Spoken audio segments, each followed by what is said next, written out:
All right. So we can go ahead and say everybody's up and assembled behind the lion's share in the wagon yard at first light or shortly thereafter. Durbin is actually the last one to arrive.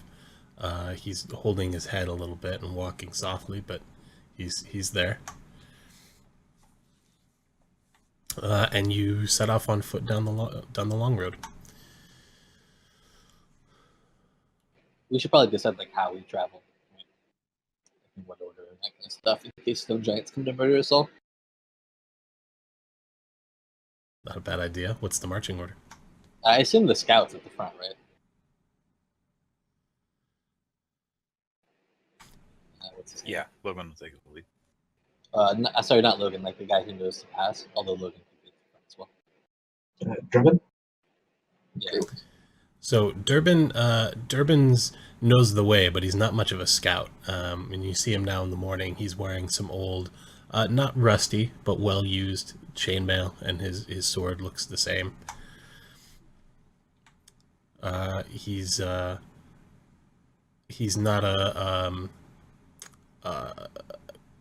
he's not a scout per se, but he can tell you the way. So Logan, he can sort of point you in the right direction and then let you scout if you'd like. Yeah, that'll work.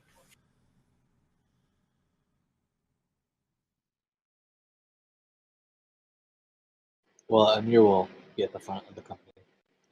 Not in front of the scout, but like generally in front of the other riders. Actually, are we walking or riding? Walking.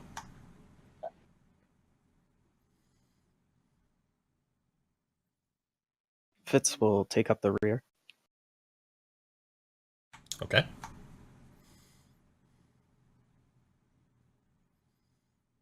Sounds like Adolaman and Thorgrim in the center. Yeah, that'll work. Mm-hmm. Okay. So there's a light drizzle. It's a little chilly. It's definitely a spring morning. The road is muddy. Well rutted in this part of the world with all the wagons coming through. Although there's not any traffic to speak of on the long road at this time of the morning that you see. Durbin leads you down south on the long road about 5 miles before pointing a turnoff on the road. There's a large stone on the side of the road. Nothing really else to mark the way, but he seems to recognize it and point off into the hills to the west. You spend most of the day working through the brush down this old track into the hills. There are very faint ruts along the ground, and there is an open space amongst the overgrowth, but you can tell that it's not commonly used. For most of the day, you're following a little stream along the side of the road. Logan, you want to make a perception check in the tower? Sure.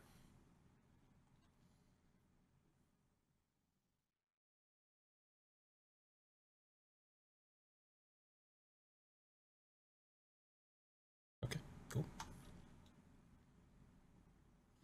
So, yeah, the day passes mostly uneventfully, although it's definitely soggy. You work your way up in altitude into the foothills, and you can see the mountains in front of you that you'll have to cross rising up.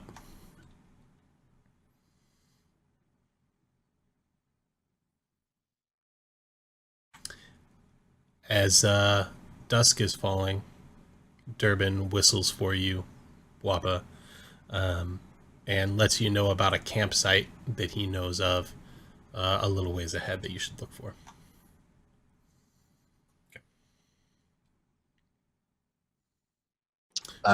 Like, is this area forested, or what's kind of the surrounding again? Yep, Low brush. We'll say it's light forest and low brush, patches of trees, and then patches of open ground. It's hilly terrain, although not overly rocky. So kind of on your map, like right before the mountains. outside of Triboar. That's right. Yeah, if you look at the Stone Valley map on the right hand side, and I guess I can.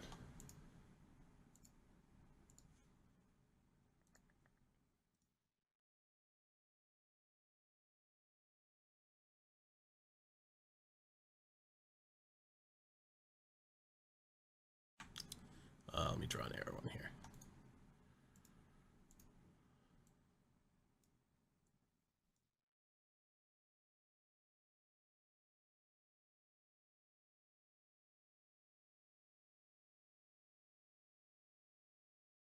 Okay, well maybe I can't draw an arrow on here, but where it says to Triboar, just underneath that is essentially the road that you're following. Sparse trees, tall grass,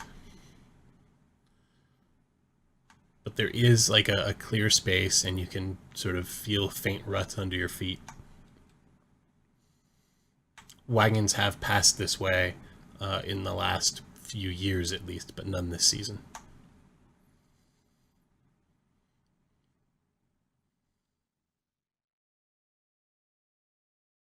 But you approach the campsite at dusk. It's next to a small stream in a clearing in the trees just off the path. There's a circle of stones near the center of the clearing that Durbin mentions he's used as a fire before.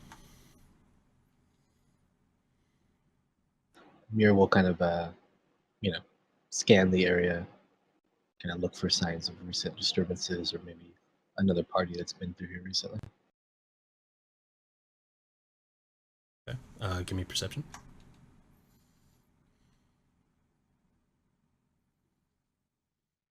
Fitz asks Durbin what the wildlife in the area is like.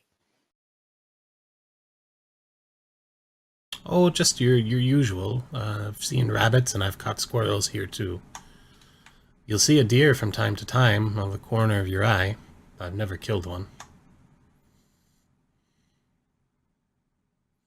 But nothing we should really be worried about. Well, there are bears and wolves in this part of the world. But I've never been troubled on this path, though I've only been over the mountain twice. Amir, you don't see anything here that looks recently disturbed. As far as you can tell, no one's been here in a while. Okay, then I'll set to kind of setting up camp. Kind of look. God, what is the dwarf's name again? It's Gundrim, right? Yes, but he's not. Although he's not with you. Oh, that's right. Okay, my bad. I'll look to Durbin then and say, should we camp here for the night, or should we press on? He pulls a flask out of his belt and takes a long sip. Looks at the sky. Well, I don't think we want to be crossing the mountain at night. This is the best place to camp I know of this side of the mountains. Best to camp here today and make our way over in the morning. We will look amongst the company for consensus. What say you, company? It's reasonable. You don't want to get caught in a pass at night without a place to camp that's sheltered.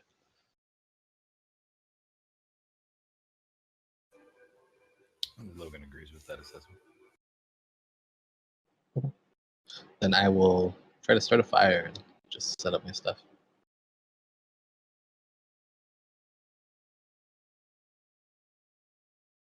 Okay. Give me a survival check. Try to start that fire. Anyone have any wood? That's a good question. Actually, I don't have any wood, so it'd be hard to start a fire with it. Guess I could scout.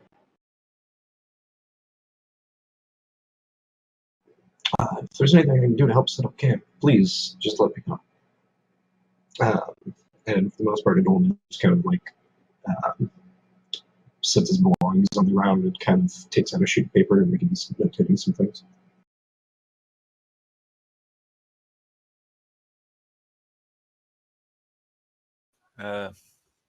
Logan's gonna do a forage around the area, see if he can scrounge up enough food for the party. Find some wood. Okay. sounds good.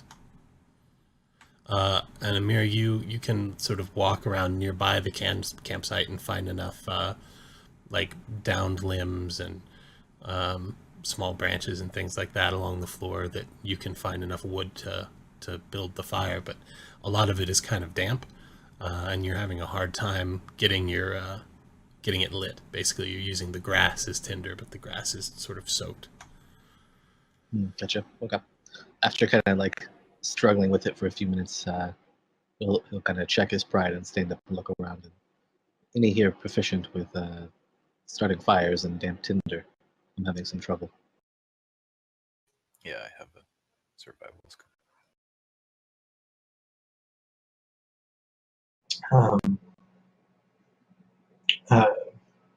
As you're having trouble with the fire, a Doleman will come over and offer to help you with it. And if you want.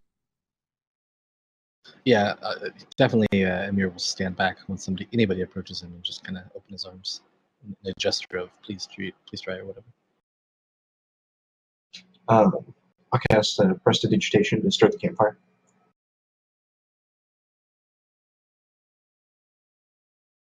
Cool. As Logan sort of bends down to use his flint on it, Dolaman, what's your gesture for prestidigitation? What do you look like when you're casting it?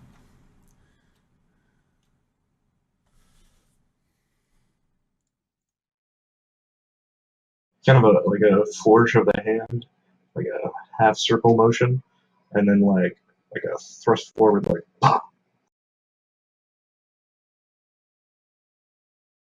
And the fire springs to life. Amir will kind of raise his eyebrows and stand back just a half step. Well then, thank you very much. No problem. I'm afraid my foraging skills aren't exactly up to par since I'm usually used to city life, but I find that magic makes small things like this rather easy. Worst comes to worst, we could just burn that paper you have. You're kind of chuckles. The Doleman doesn't stop grinning the entire time, but his eyes kind of narrow. Well, you're welcome to start fires anytime, although Amir looks to Logan. If Logan's skilled at starting fires, maybe not using magic would be wise. He asks as if he's not sure if that's true or not. Just dwarves in general distrust magic. For a small fire like this, it's no trouble at all. And Logan, you've got some success setting traps, and you're able to trap a couple of rabbits in short order. Durbin finds a tree not too far from the fire, puts his back to it, sets his bedroll down, proceeds to lean back against the tree, take his armor off, have a drink.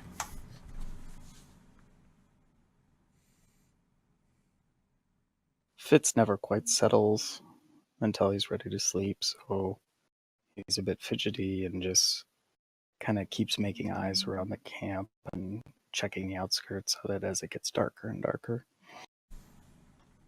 Okay.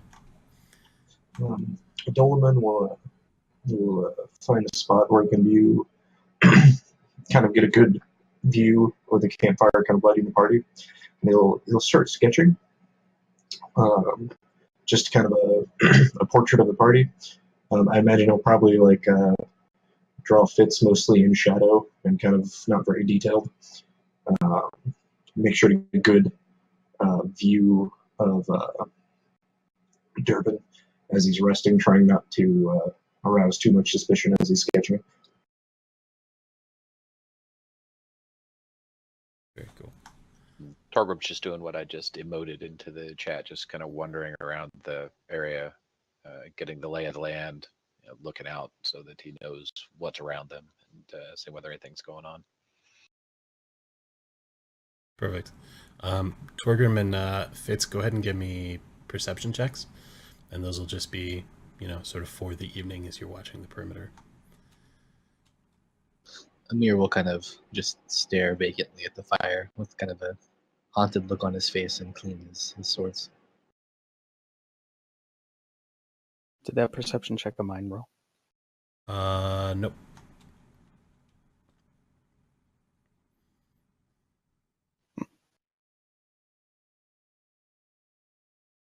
How about now? Nothing. Weird. Are you dragging the dice over to the tower and then just dropping it? Yeah. Go to your skills tab and just take the dice with the plus or minus whatever. Yeah, Drag that's that what I'm into the doing. tower. Okay. Straight from the that's skills regular. tab. Yeah. And the little dice icon? Mm-hmm. Hmm. Oh, wait, no. Using the other one. Oops, I doubled it, sorry.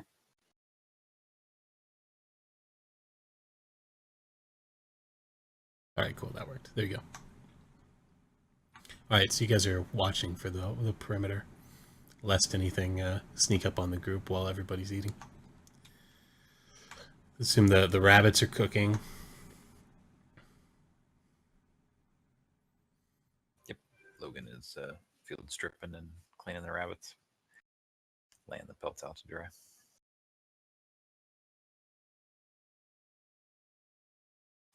Durban's quiet for a while, looking around at the group,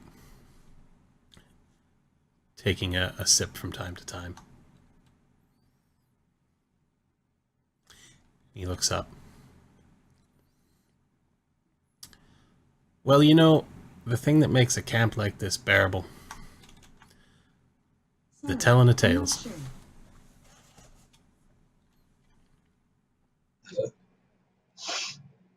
So, 3 men came to rob the lion's share one morning.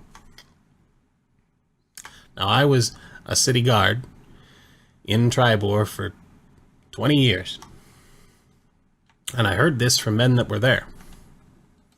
3 men came to rob the lion's share, and they pull their wagon into the yard, early in the morning, and they want to pretend like they're there on normal business. So they leave their horses and their wagon there in the wagon yard, and he looks around at everyone to see who's listening, make sure he's got an audience. Dolan is still sketching, but it's much slower.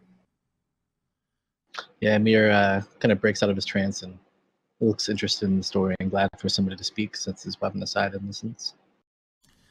So he pulls the wagon into the wagon yard, the 3 of them do, and they get out, and they go inside. And the proprietor's just getting up for the day, and they put a dagger at his throat and make him open the vault. So here they come, out the back into the wagon yard. They've got sacks of gold under each arm, the 3 of them, waddling their way to the wagon.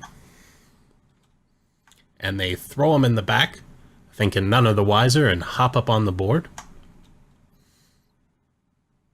And it's only then that they realize the stable boy's done his job. He's changing out the horses, and they don't have anything to pull the damn wagon. And he starts laughing. He just about laughs himself into a fit.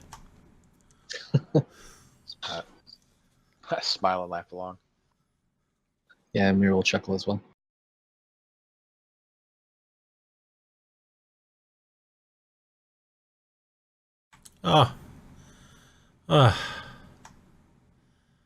You've got to appreciate the truly foolish criminal.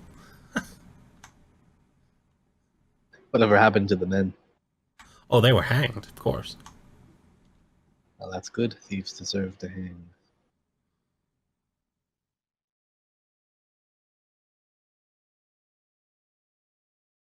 Fitz sort of perks up one ear at that, but says nothing.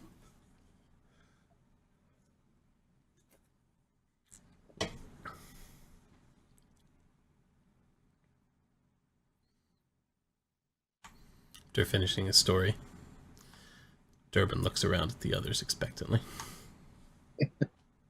Amir kind of just looks back and says, "In my youth, I'd have a tale to tell as well, but now my heart's just covered in shadow, I'm afraid, and sorrow. Don't have any good stories for a campfire, just ones that'll give you nightmares while you sleep." Um, at the as the Norman finishes up a quick sketch of the party, he'll actually take out his viol and strike like a low kind of winding note, almost, and kind of look over at Amir, almost kind of encouraging the creepy story.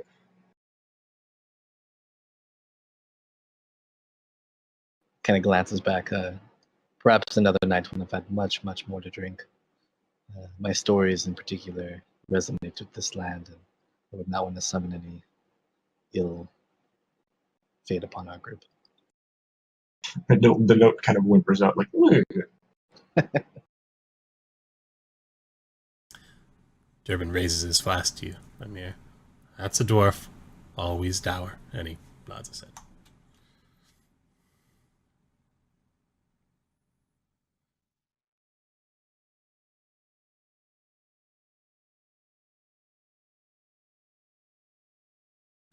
Okay. We can pass the evening and move on to the morning unless there's anything anyone else wants to do for the night. I'm gonna range out to the edge of the firelight and do a perception check, see if I can pick up on any tracks to see maybe where a previous party had headed off to. Okay. Go ahead and make a perception check.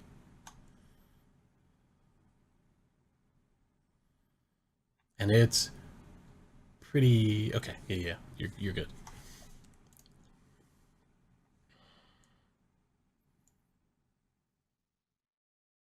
So you can still find the road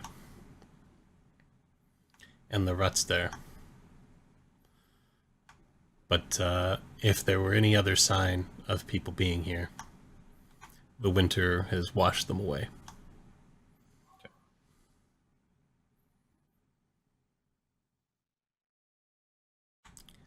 Fitz and Torgrim, you've been keeping an eye on the perimeter. You haven't heard or seen a thing, just the light fades and there's a dark forest, but nothing out of the ordinary. The rain has stopped at least, but it's still chilly. No ominous animal sounds. No ominous animal sounds or blood-curdling screams or anything. Feeling somewhat safe and satisfied, Fitz crawls into his bedroll and lays down.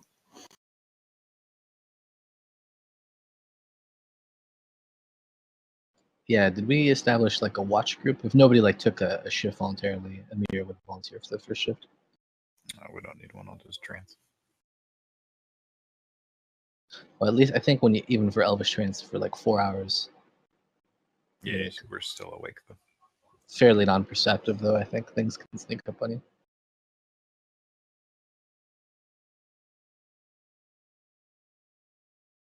You'd use your passive perception basically instead of active.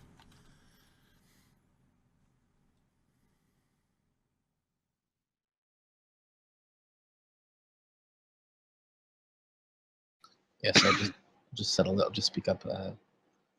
Who's taking first watch? I'll take the last one so that everybody can get some sleep. Amir nods. I'll take the first watch.